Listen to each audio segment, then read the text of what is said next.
Cobra Kai star embraces whole different, Western-inspired life in Nashville. Cobra Kai star Martin Kove is finding balance between Los Angeles and Nashville. I wanted space. I wanted a ranch at that point. I'm really big on Westerns and all. I wanted to have horses again, and I wanted to have some space, Kove told Fox News Digital. But he admitted Nashville gets too cold for him, even having grown up in slush in Brooklyn. I don't think anybody in California really knows how terrific it is to live here because of the weather. And you transition to another place. It's not the same, he said, adding, I need to see beach. I miss it a great deal in Nashville. The lakes don't do it for me, but it is beautiful. Kove, who lives in a quaint area outside the city, added, it's very interesting. It's a whole different way, living in New York, living in Los Angeles, and then living in Nashville. I have deer running around my property and lots of birds.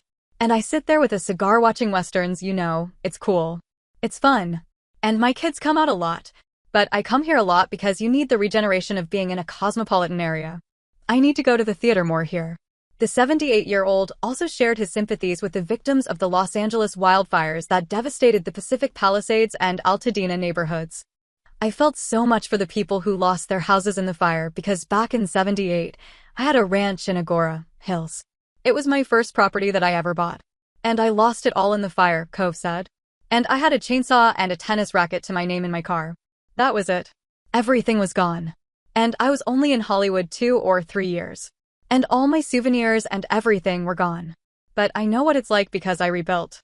He continued, and a couple of my good friends lost their houses.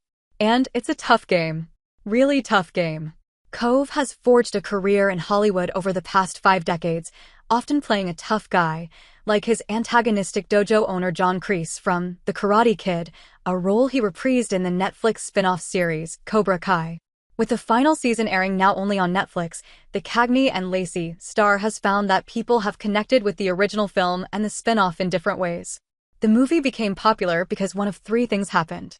Kids identified with the romance that they had as a teenager that didn't work out, or they were bullied, or they were a fish-out-of-water situation where their parents traveled a lot, and they showed up in different neighborhoods throughout their lives. That was the movie, Kove said. The series is a list of phenomenons. I've been discussing it for weeks now. The mere fact that the writers write so well is brilliant. The mere fact that 3 of us kind of look the same as we did 35 years ago, So that is a plus. Then the mere fact that Karate Kid was such a popular movie, and here's a series that's now written so well. He continued, and the kids watch it and then the parents say, hey, would you like to see what we were weaned on? What we loved about these characters? And it's the same characters as Billy, William Zabka, Ralph, Macchio, and I. So, the parents take the kids watch the movie. The bottom line is, they loved the movie, and now the parents get hooked on the TV series.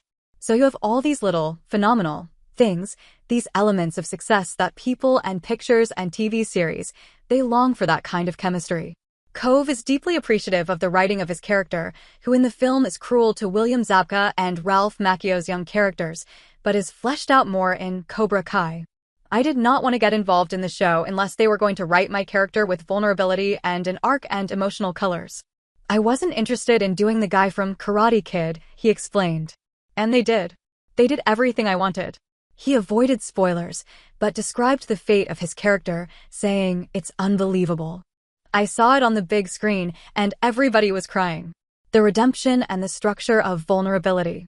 It's brilliant for everyone, but primarily for this guy who is, in the early days, a monster. Despite having often played physically imposing characters, Kove said, apart from some childhood instances, he's never really been in a fight in his adult life. Because I didn't look for a fight, I'm certainly not afraid. But I just never found it.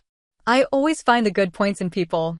But he did find himself in a tricky situation while working with Sylvester Stallone, who he starred with in Rambo, First Blood Part 2 in 1985.